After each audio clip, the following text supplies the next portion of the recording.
हरे कृष्ण। सभी भक्तों का अंतर्राष्ट्रीय कृष्ण महानाम संघ इस्कॉन सूरत जहांगीरपुरा श्री श्री राधा दामोदर मंदिर में प्रातःकालीन इस भागवत कक्षा में हार्दिक स्वागत।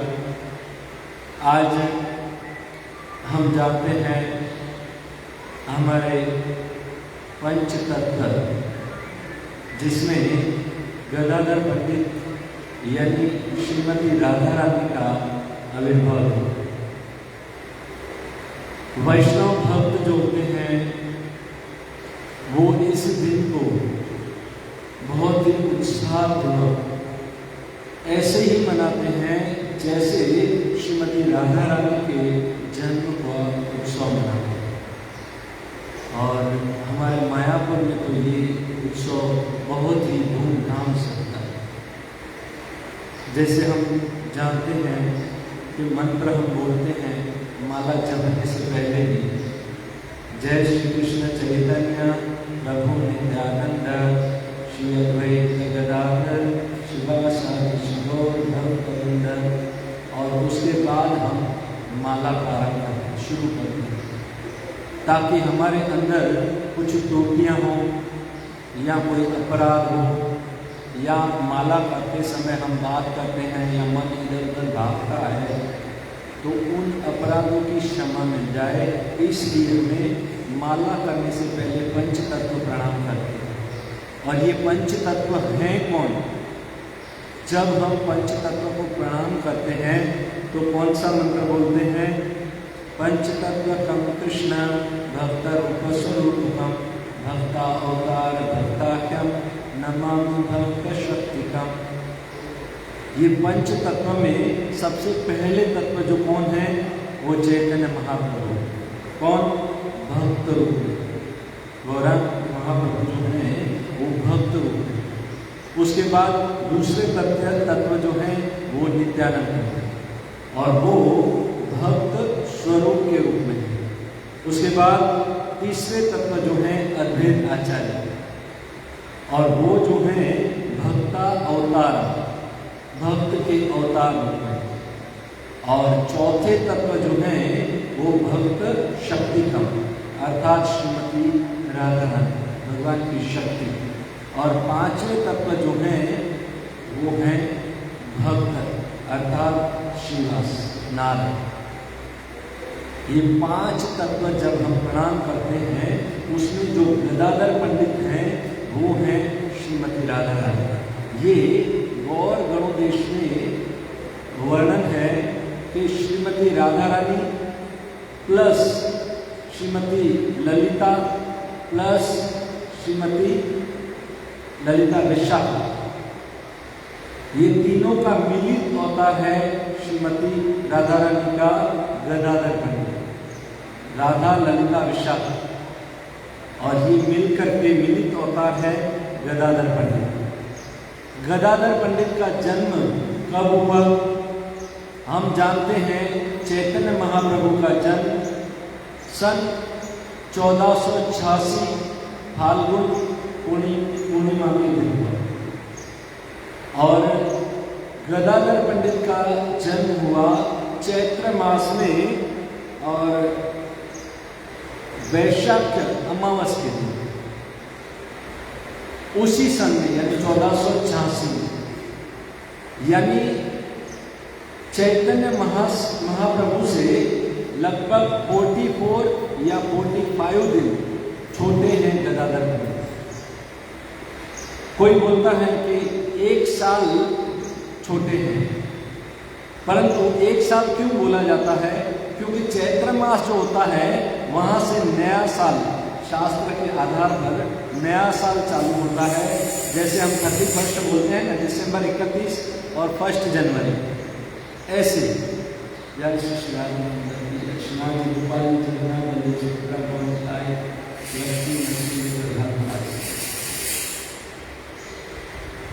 जैसे हम 31 दिसंबर 31 और 1 जनवरी नया साल बोलते हैं, ऐसे चैत्र मास को शास्त्रों में नया साल कहा जाता है। इसलिए कहा जाता है कि उनका 1 साल के बाद आविर्भाव होता है। वैसे 45 दिन का डिफरेंस है। तो चैतन्य महाप्रभु गदाधर पंडित जो हैं वो श्रीमती राधा रानी हैं और उनका जन्म 1486 में हुआ, यानी अप्रैल के महीने में। और उनके माता पिता का नाम है, माता का नाम है रत्नावती और पिता का नाम है माधव मिश्र। ये उस समय नवद्वीप में भगवान श्री चैतन्य महाप्रभु के पड़ोसी यानी जगन्नाथ मिश्र के पड़ोसी थे।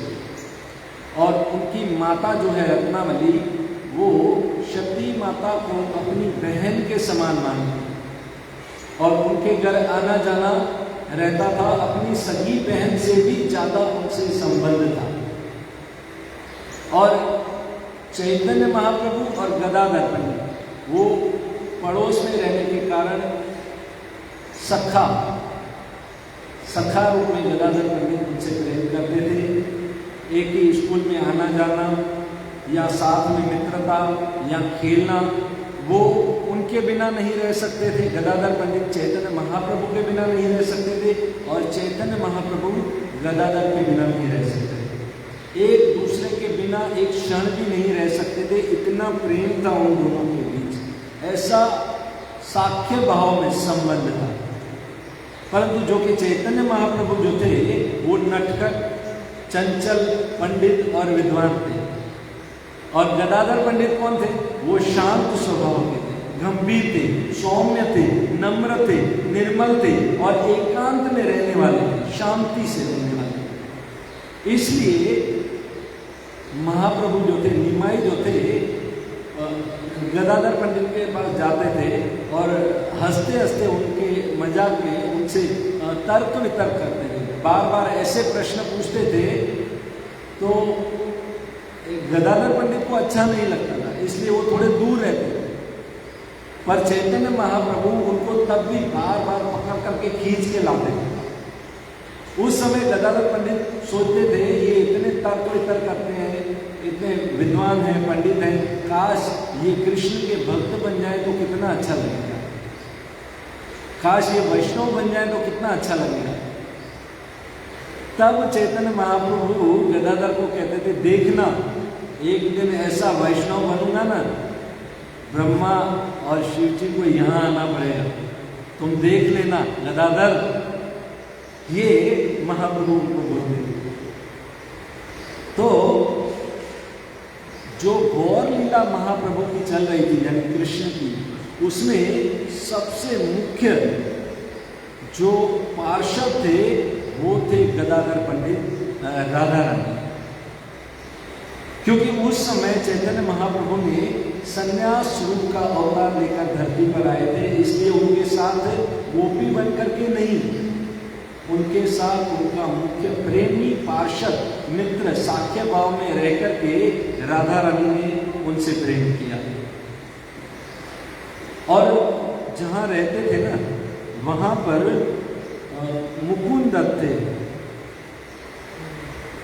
मुकुंद दत्त और गदाधर पंडित उस गांव में कभी भी कोई बड़ा वैष्णव आता था ना, कोई बड़ा साधु संत आता था, तो मुकुंद और गदाधर दोनों उनके दर्शन करने, उनसे मिलने जाते थे। एक बार क्या हुआ, मुकुंद ने गदाधर से कहा कि चलो आज मैं तुम्हें पुंडरीक विद्यानिधि से मिला था, जो बहुत ही उन्नत महान वैष्णव है। तो गदाधर के मन में भी इच्छा हुई, चलो चलो चलते हैं, ऐसे साधु संतों का दर्शन करना चाहिए। दोनों गए। गदाधर मन में जो सोच रहे थे कि किस प्रकार के वैष्णव होंगे, कैसे होंगे, और वहां जाकर के देखा तो पुंडरीक विद्यानिधि जो थे वो उनका ऐश्वर्य देख करके कि पीतांबरी वस्त्र पहने हुए हैं और पान चबा रहे हैं, पिचिकदानी, फूकदानी जो होती है उनके पास है, कोई उसका चांवर डुला रहा है, कोई पंखा, और बड़े आराम से जैसे कोई महल में राजा बैठा है ऐसे बैठे थे। और ये सब जब गदाधर ने देखा तो गदाधर ने सोचा ये वैष्णव है, ये मुकुंद जो है ये तो मुझे कहता था चलो मैं तुम्हें किसी वैष्णव से मिलाता हूँ, ये तो यहाँ ऐश्वर्य भाव में जैसे कोई विषयों में आसक्त होता है ना, ऐसे व्यक्ति लग रहे हैं, भोगी लग रहे हैं। ऐसा गदाधर पंडित मन में सोच रहे और मुकुंद ये बात समझ गए कि गदाधर के मन में ये भाव चल रहा है कि ये वैष्णव है कि नहीं है। उस समय मुकुंद ने क्या किया, पुंडरीक के सामने, विद्यानिधि के सामने एक श्लोक बोला, अहोबकीयम वृषकालकूटम जिज्ञासयाम्या यदभ्यदसामि लेभे गतिं दातुं चितो ततो अन्यं किं वा दयालु शरणं प्रपद्ये। कि ऐसे दयालु भगवान जिसको पूतना जो थी वो जहर देने के लिए आई और जहर देने वाली पूतना को उस भगवान ने इतने दयालु थे कि मां की गति दे दी, उसका उद्धार कर दिया। ऐसे भगवान के विषय में क्या कहूं। ये श्लोक मुकुंद उस पुंडरीक विद्यानिधि जो ऐश्वर्य भाव में आराम से बैठे थे महल में, ऐसा सुनते ही उनके अंदर कृष्ण भावना अमृत ज्योति एकदम से जागरूक हो गई और उठने लगे, हाँ कृष्ण, रोने लगे, आंखों में से आंसू, अष्ट विकार उत्पन्न होने लगे कि कृष्ण कृष्ण कृष्ण कृष्ण, और वहीं पर मूर्छित होकर के गिर गए। ये गदाधर पंडित ने देखा। जब ये सीन देखा ना तो गदाधर पंडित के मन में ये हुआ कि हाय, ये मैंने क्या कर दिया, महाभागवत के प्रति अपराध। मैं सोच रहा था ये पुंडरीक जो है ये विषय भोगी व्यक्ति है और इसका इतना कृष्ण प्रेम, एक श्लोक से मुझे पता चल गया कि कितना प्रेम करते हैं कृष्ण से। सिर्फ कृष्ण का श्लोक याद दिलाए उनको तो उनके अंदर भाव निकल आए। अब सोचा इस महाभागवत के प्रति जो मैंने अपराध किया है उस अपराध का रास्ता यही है कि मैं उसकी शरण में जाऊं। और मुकुंद से कहा, मुकुंद मुझे इसका शिष्य बनना है, तुम प्रार्थना करो पुंडरीक विद्यानिधि जो हैं वो मेरे गुरु बने। और मुकुंद ने जब पुंडरीक विद्यानिधि से ये कहा तो पुंडरीक विद्यानिधि बहुत खुश हो गए, बोले हाँ मैं इसे मंत्र दूंगा, दीक्षा दूंगा, क्योंकि अनेक अनेक जन्मों के बाद ऐसा सौभाग्य प्राप्त होता है कि कोई ऐसा गदाधर जैसा शिष्य गुरु को मिलता है। ये वास्तव में ऐसे ऐसे शिष्य होते हैं जिनको पाकर के गुरु बहुत प्रसन्न होते हैं कि वाह ऐसा शिष्य मुझे मिला। भागवत में जब ध्रुव महाराज भगवान के धाम जा रहे हैं तो उस समय भगवान के दूत वैकुंठ से उनको लेने आए। ध्रुव महाराज ने कहा कि मेरी मां जो है ना सुनीति, वो मेरी गुरु है, तो पहले उनको आपको ले जाना है, क्योंकि उसने मुझे समझाया मेरी गुरु है। तो विष्णु के दूतों ने कहा कि देखो वो विमान जा रहा है तुमसे पहले तुम्हारी माँ यानी तुम्हारा गुरु जा रहा है भगवान के धाम। उस समय भागवत के इस श्लोक में प्रभुपाद जी तात्पर्य जो लिखते हैं ना, प्रभुपाद जी तात्पर्य में क्या लिखा, काश ऐसा कोई शिष्य मुझे भी मिल जाता ना कि जिसकी वजह से मैं भी वैकुंठ जाता। प्रभुपाद जो कि समर्थ थे ये सोचने में, बोलने में, ये अपनी भक्ति में समर्थ थे कि वो वैकुंठ जा सकते हैं। उनकी भक्ति ऐसी है। फिर भी प्रभुपाद जी ने तात्पर्य में लिखा, काश मेरे भी ऐसे भाग्य हो, कोई ऐसा शिष्य मुझे मिल जाए कि मैं उसकी वजह से वैकुंठ जाऊं, भगवान के धाम जाऊं। तो यहाँ पर जो है पुंडरीक विद्यानिधि वो सोच रहे थे कि मैं कितना भाग्यवान हूं कि मुझे गदाधर जैसा शिष्य मिल रहा है। ये एक महारत्न है जो मुझे भगवान ने उपहार में दिया है, मैं इसे दीक्षा दूंगा। और फिर पुंडरीक विद्यानिधि जो हैं वो गदाधर के गुरु बने और उनको दीक्षा दी। अब क्या हुआ, चैतन्य महाप्रभु जो हैं वो तो कृष्ण भक्ति में हमेशा कृष्ण नाम में लीन रहते थे, परंतु जिस समय चैतन्य महाप्रभु गया गए और गया में जाकर वो ईश्वरपुरी उनके गुरु से मिले और ईश्वरपुरी ने जब उनको दीक्षा दी और ये नाम महामंत्र दिया, जब गुरु के द्वारा चैतन्य महाप्रभु को ये महामंत्र मिला तो महामंत्र में जो उनका प्रेम था कुछ 100 गुना या 1000 गुना बढ़ गया। और महाप्रभु जोर जोर से चिल्लाते, महामंत्र गाते, रोते, अष्ट विकार उत्पन्न होते, आंखों में आंसू। ऐसा भी गुरु के पास गए भी थे, कीबा मंत्र दिलाई गोसामी, कीबा तार बल, जपीते जपीते हम ही तो हो ही गए पागल। ऐसा कौन सा मंत्र दिया मैं जपते जपते पागल हो गया हूं, मुझे कोई होश ही नहीं है। कीबा तार बल, इसकी क्या शक्ति है। रोते महाप्रभु महामंत्र जपते जपते, और अपने आप को कोई ऐसी अवस्था में डाल देते, उनकी माता शची उनको देख करके आश्चर्यचकित हो जाती। अब जब महाप्रभु गया में ईश्वरपुरी से मिलके आए और जब मंत्र बोलने लगे तो गदाधर पंडित उनके साथ ही रहे, उनकी सेवा में।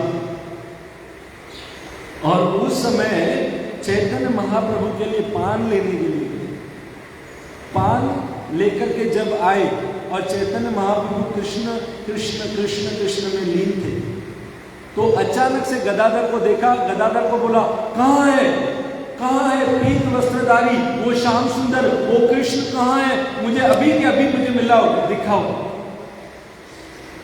और इतने भाव विभोर थे, आंखों में से आंसू जोर जोर से कृष्ण कृष्ण कृष्ण चिल्ला रहे। सच्ची माता देख करके आश्चर्यचकित थी कि कैसे इसको शांत करूं मैं।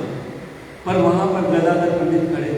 गदाधर पंडित ने कहा, प्रभु कृष्ण तो आपके हृदय में है। चैतन्य महाप्रभु मेरे हृदय में, मैं अभी मेरे हृदय को फाड़ करके देखूंगा। जैसे हनुमान ने अपना हृदय फाड़ करके दिखाया था ना सीताराम लक्ष्मण,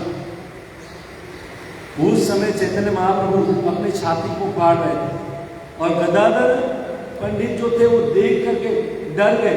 ये क्या कर रहे हैं, नाखूनों से चीर रहे हैं अपने हृदय, और शांत कर दिया। नहीं, देखो अभी यहां थे, अभी निकल गए, अभी थोड़ी देर रुको, वो आएंगे, अभी आ रहे हैं, बस कृष्ण अभी आ रहे हैं। अच्छा आएंगे अभी, चैतन्य महाप्रभु ने बोला तो शांत हो गए।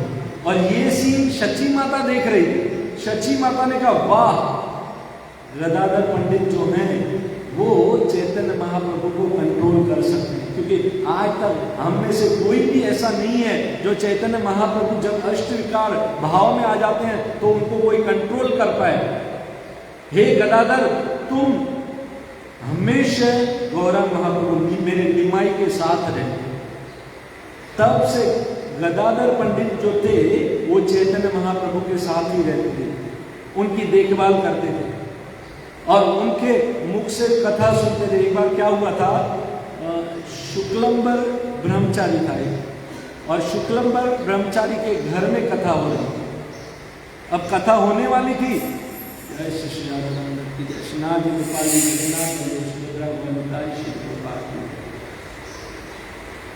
अब शुक्लांबर ब्रह्मचारी जो था उसके घर में कथा होने वाली थी। वहां पर सबसे पहले गदाधर पंडित पहुंचे और वो एक रूम था, उस रूम में जाकर बैठे। जब चैतन्य महाप्रभु आए तो बाहर ही परांगण जो था, परांगण में उन्होंने कथा शुरू कर दी और सारे भक्त बैठ गए। गदाधर पंडित अंदर बैठे थे। अब महाप्रभु यानी भगवान स्वयं जब कथा कहें, गौरांग महाप्रभु यानी राधा और कृष्ण, तो सुनने वाले जो हैं वो कितने आकर्षित होंगे। जैसे ही सब लोग कथा सुन रहे थे, कथा के अंदर प्रविष्ट हो गए, भाव विभोर हो गए, आंख में से आंसू, रोने लगे, कंपन, सब कुछ अष्ट विकार उत्पन्न होने लगे। गदाधर पंडित अंदर सुन रहे थे, वो भी रो रहे थे, पर अपनी रुलाहट जो है उसको और जोर से रो रहे थे तो रोक नहीं पाए, जोर जोर से चिल्ला चिल्ला कर रोने लगे और उनकी आवाज महाप्रभु तक पहुंच गई बाहर। महाप्रभु ने पूछा, अंदर कौन रो रहा है, कौन है? तब उस शुक्लांबर ब्रह्मचारी ने कहा, आपका गदाधर रो रहा है। और तुरंत महाप्रभु उस रूम के अंदर गए और गदाधर को शांत करते हुए कहा, अरे गदाधर तुम रो रहे हो? बोले, हाँ मैं कृष्ण के वियोग में रो रहा हूँ। तब चैतन्य महाप्रभु ने कहा, अरे गदाधर तुम क्यों रोते हो? तुम तो बहुत ही सुकृतिमान हो। अरे तुम तो बाल्य अवस्था से ही कृष्ण से प्रेम करते हो। ये तो मेरा जन्म व्यर्थ है। चैतन्य महाप्रभु कह रहे हैं, मेरा जन्म व्यर्थ है क्योंकि मैं अपने कर्म दोष से, अपने प्राणनाथ से नहीं मिल पाया। ये महाप्रभु बोल रहे हैं, गदाधर को सांत्वना दे रहे हैं, मैं नहीं मिल पाया, तुम तो बहुत लकी हो, तुम तो कृष्ण से प्रेम करते हो। ऐसे करके उनको जोर से आलिंगन किया और उनको सांत्वना दी और गदाधर को शांत किया, चुप कराया। और गदाधर पंडित चैतन्य महाप्रभु जगन्नाथपुरी में, आप जानते हैं जगन्नाथपुरी के पास में एक टोटा गोपीनाथ मंदिर है। आप में से कोई गए हैं टोटा गोपीनाथ? टोटा गोपीनाथ मंदिर जो है, ये टोटा गोपीनाथ धरती पर, इस पृथ्वी पर वो विग्रह हैं जो खड़े थे। और गदाधर पंडित जब बूढ़े हो गए थे, उनको रोज हार पहनाते थे। तो गदाधर पंडित अब बोले कि अब तो मेरे कमर में दर्द होता है, मैं थक गया हूँ, मैं झुक नहीं पाता हूँ। उनके इतना कहने से गोपीनाथ खड़े विग्रह जो थे वो बैठ गए और फिर उनको आराम से हार पहनाते थे गदाधर पंडित। ये धरती पर एक ही ऐसे विग्रह हैं जो बैठी हुई अवस्था में, और ये धरती पर ऐसे विग्रह हैं जिनके अंदर ही चैतन्य महाप्रभु उस टोटा गोपीनाथ के अंदर समाविष्ट हो गए अपनी अंतिम लीला में। और इतना ही नहीं, सिर्फ चैतन्य महाप्रभु ही नहीं, वो गदाधर पंडित यानी श्रीमती राधा रानी भी उसी विग्रह में, आप जब उस विग्रह को देखेंगे, वो विग्रह इतना सुंदर है और बैठा हुआ है। उनकी जो दाईं तरफ से जांघ है, वहाँ पर कुछ ऐसा छिद्र है, तराड़ बोलते हैं ना, आज भी वो देख सकते हैं। उसके अंदर उस समय चैतन्य महाप्रभु प्रवेश हुए थे और उसके बाद गदाधर भी, यानी वो मंदिर टोटा गोपीनाथ ऐसा विग्रह है जिसमें आज भी हम चैतन्य महाप्रभु और गदाधर पंडित का दर्शन करते हैं। जिस विग्रह में हम राधा और कृष्ण, राधा गोपीनाथ का दर्शन करते हैं, वो उस मंदिर से आज तक नहीं निकले। जब आप जगन्नाथपुरी जाओगे ना, तो उस मंदिर में जरूर जाना। उस मंदिर से अभी तक वो नहीं निकले हैं, उस विग्रह में प्रविष्ट हुए सशरीर के साथ। और ये मंदिर जो था, वहाँ पर पहले, इससे पहले ही गदाधर पंडित चैतन्य महाप्रभु को भागवत सुनाते थे, रोज भागवत सुनाते थे। और इतना उनका जो वाणी थी, इतनी मिठास थी, और प्रेम से जब भागवत सुनाते थे ना, तो चैतन्य महाप्रभु भाव विभोर हो जाते। 100 बार प्रहलाद महाराज की कथा, 100 बार ध्रुव महाराज की कथा किसने सुनाई? गदाधर पंडित ने। किसको? चैतन्य महाप्रभु को, यानी कृष्ण को सुनाई। किसने? राधा रानी ने। और रासलीला की कथा नहीं सुनाई, देखिए राधा रानी होकर कृष्ण को कौन सी कथा सुना रही है? ध्रुव महाराज की और प्रहलाद महाराज की, रासलीला की नहीं। और 100 बार चैतन्य महाप्रभु उस कथा को जैसे जैसे सुनते थे और प्रेम भाव बढ़ जाता था कृष्ण के प्रति, और भाव बढ़ जाता था, और भाव बढ़ जाता था। 48 साल की उम्र में जब चैतन्य महाप्रभु चले गए थे धरती छोड़ करके गोपीनाथ के अंदर विग्रह में, तब से जो गदाधर थे वो अपने आप को बहुत ही वृद्ध, बहुत ही कमजोर महसूस करते, और उनके वियोग में जब रहते थे तो उनके आंख में से आंसू निकलते थे। भागवत जब पढ़ते थे तो उनके आंख से जो आंसू गिरते थे ना, उस आंसुओं से वो भागवत के अक्षर मिटते जाते थे। इतना प्रेम और भाव था। उसी मंदिर में, उसी राधा गोपीनाथ मंदिर में चैतन्य महाप्रभु की वस्त्र समाधि। चैतन्य महाप्रभु तो भगवान के अंदर प्रवेश हुए, तो उनके जो वस्त्र थे उन वस्त्रों की समाधि उसी टोटा गोपीनाथ मंदिर के अंदर। और ये टोटा गोपीनाथ जो है ये कहाँ से आए थे, किसने दिए थे? ये जब गदाधर पंडित चैतन्य महाप्रभु को कथा सुनाते थे ना, तो पास में जो बगीचा था उस बगीचे में गदाधर पंडित को ले गए चैतन्य महाप्रभु और कहा कि आज मैं तुझे एक बहुत बड़ी गिफ्ट देने वाला हूं। और अपने पैर से उस धरती को, उस मिट्टी को खरोचने लगे। कौन? चैतन्य महाप्रभु। और खरोच करके उस बगीचे में से उस मिट्टी को खोद करके राधा गोपीनाथ के विग्रह थे।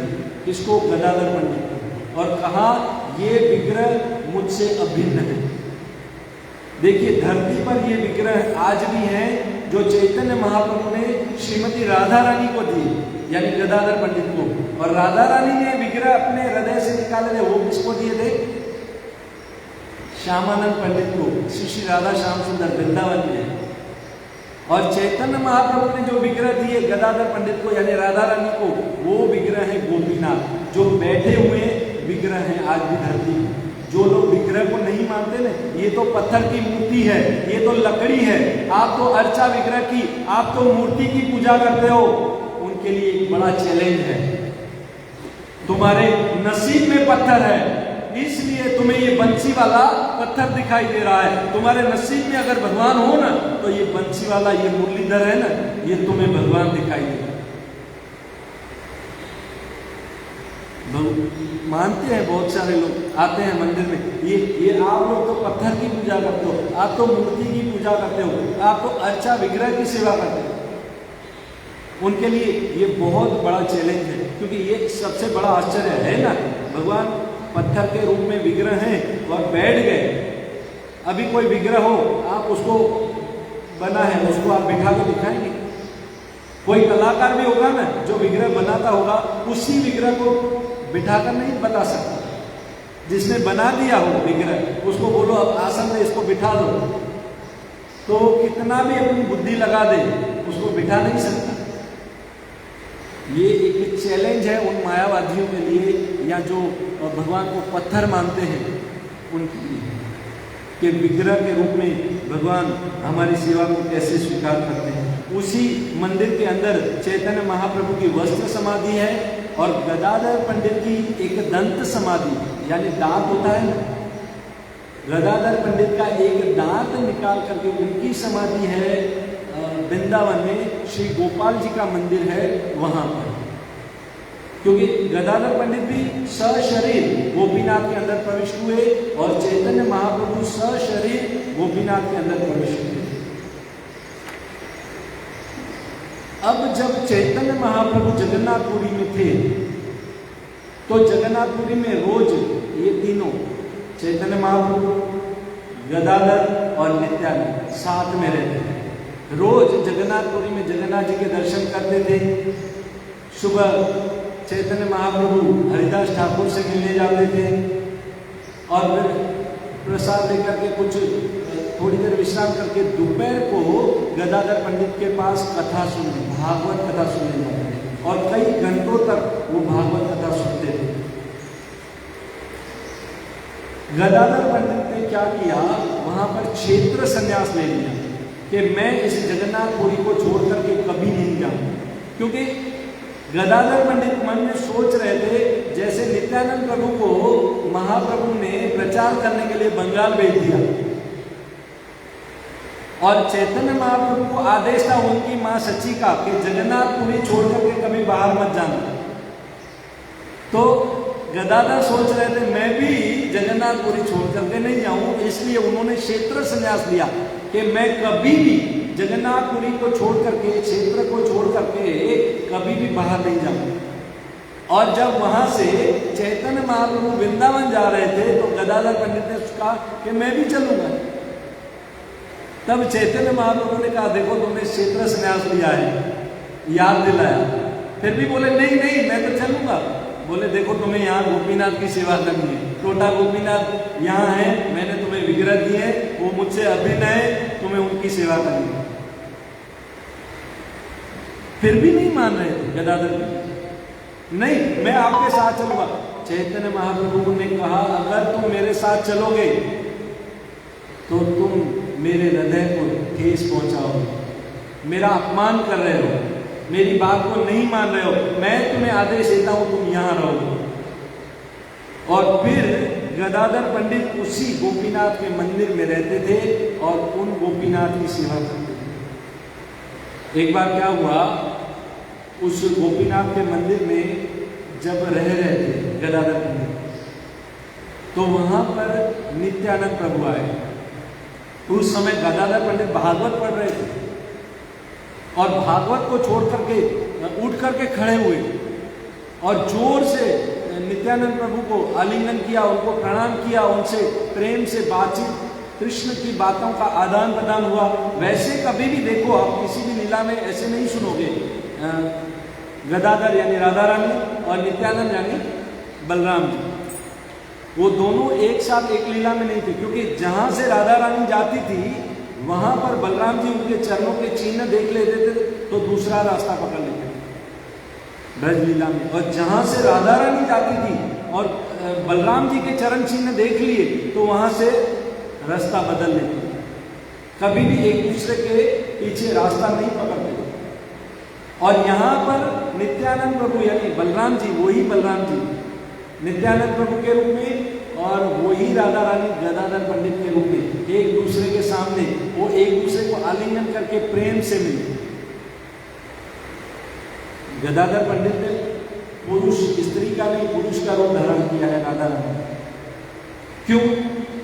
क्योंकि उस समय, इस समय चैतन्य महाप्रभु ने एक सन्यास अवतार लेकर के इस धरती पर कुछ बताना था, तो सन्यासी के साथ स्त्रियां रह नहीं सकती। तो जितनी भी गोपियां थी उस समय इस गौर लीला में भगवान के पार्षद पुरुष रूप में प्रकट हुए थे, उसमें गदाधर पंडित भी पुरुष रूप में वहां थे। अब नित्यानंद प्रभु जब आए तो उनका जोर से आलिंगन किया और प्रेम से कृष्ण की बातों का आदान प्रदान हुआ। फिर गदाधर पंडित ने नित्यानंद से कहा तुम यहीं बैठो, आज हम प्रसाद यहीं खाना है। तो उस समय नित्यानंद प्रभु गौड़ देश से आए थे जगन्नाथपुरी, गौड़ देश से यानी नवद्वीप से जगन्नाथपुरी। वहां से 20 किलो चावल, एक मन चावल अपने सर के ऊपर चलते चलते वो लेकर के उस टोटा गोपीनाथ के लिए, भगवान के लिए लाए। देखिए वहां से कितना 600 किलोमीटर है, 600 किलोमीटर चल करके अपने ऊपर 20 किलो चावल लेकर के उस मंदिर में आना, ये नित्यानंद प्रभु की प्रेम और भाव कृष्ण के प्रति ये बताता है कि नित्यानंद कितना प्रेम करते हैं। और जब उस चावल को गदाधर पंडित ने खोला, क्योंकि नित्यानंद ने कहा इसको अभी भोग लगाओ, तो खोला तो वो चावल ऐसे थे, गदाधर ने नित्यानंद से कहा धरती पर आज तक मैंने ऐसे चावल नहीं देखे, छोटे छोटे और सफेद चमक रहे थे। और नित्यानंद हुआ ये यहाँ के चावल नहीं है, ये वैकुंठ के चावल हैं, ये वो चावल हैं जो लक्ष्मी भगवान श्री कृष्ण के लिए खाना बनाती है, ये वो राइस है। और फिर वो राइस पकाने के लिए फिर कुछ सब्जी भी बनानी थी। तो गदाधर पंडित पास के वो जो गार्डन था उसमें गए, और उस गार्डन में किसी ने सब्जी को रोपा नहीं था, सिर्फ गए और सब्जी निकल आई। वो इमली के पत्ते होते हैं ना, इमली का साग होता है, इमली के पत्ते निकल आए और फिर अपने हाथ से इमली की सब्जी बनाई, इमली के पत्तों की, गदाधर पंडित ने। और वो राइस जो थे वो बनाए और गोपीनाथ को भोग लगाए। जैसे ही भोग लगाया, प्रसाद आ गया हाथ में, उसी समय वो गोपीनाथ जो थे यानी चैतन्य महाप्रभु उस मंदिर में प्रकट हो गए। अरे तुम दोनों अकेले अकेले खाओगे क्या? मुझे निमंत्रण नहीं दिया, मैं नहीं खाऊंगा क्या? अरे मुझे नहीं बुलाओगे, जबरदस्ती से भी लेकर के खाऊंगा। और चैतन्य महाप्रभु दोनों के साथ बैठ गए। क्यों? क्योंकि एक तो गोपीनाथ का प्रसाद था, दूसरा लक्ष्मी ने, राधा रानी ने यानी गदाधर पंडित ने बनाया था, तीसरा नित्यानंद प्रभु अपने हाथ में उठा करके 600 किलोमीटर दूर से लाए। और ऐसा प्रसाद जब खा रहे थे तो चैतन्य महाप्रभु ने कहा गदाधर को, गदाधर तुम अवश्य ही गोलोक धाम में कृष्ण के कुक होगे, तुम राधा रानी होगे, तुम जरूर कुक होगा, क्योंकि ऐसा स्वादिष्ट भोजन सिर्फ गोलोक में ही मिल सकता है, इतना सुंदर स्वादिष्ट भोजन। और तीनों खा रहे थे, राधा रानी यानी गदाधर, चैतन्य महाप्रभु यानी कृष्ण, नित्यानंद यानी बलराम, और सारे भक्त देख रहे थे। और फिर उस प्रसाद को जैसे ही छोड़ा तो सारे भक्त उस प्रसाद पर टूट पड़े। और ये खाने की कथा है ना, इसका वर्णन आता है कि ये भोजन लीला गोपीनाथ के मंदिर में ये जो कथा हुई प्रसाद पाने की, इस कथा को अगर कोई वक्ता बोलता है या कोई श्रोता सुनता है तो उसे कृष्ण की, दुर्लभ कृष्ण की भक्ति आसानी से प्राप्त हो जाती है और कृष्ण के चरणों की प्राप्ति इसी जन्म में हो जाती है। ये कथा आपने जो सुनी, ये कोई सुनता है तो भगवान के धाम को जाता है, आसानी से कृष्ण भक्त कृष्ण प्रेम प्राप्त कर लेता है। ऐसी अनेक अनेक लीलाएं हैं जो गदाधर पंडित, चैतन्य महाप्रभु, नित्यानंद के बीच में होती रहती है। और भी बहुत सारी कथाएं हैं, पर जो कि समय का अभाव है, समय हो गया है। बहुत बहुत धन्यवाद। हरे कृष्ण। श्रील प्रभुपाद की, गदाधर पंडित आविर्भाव दिन की, निताई गौर प्रेमानंद।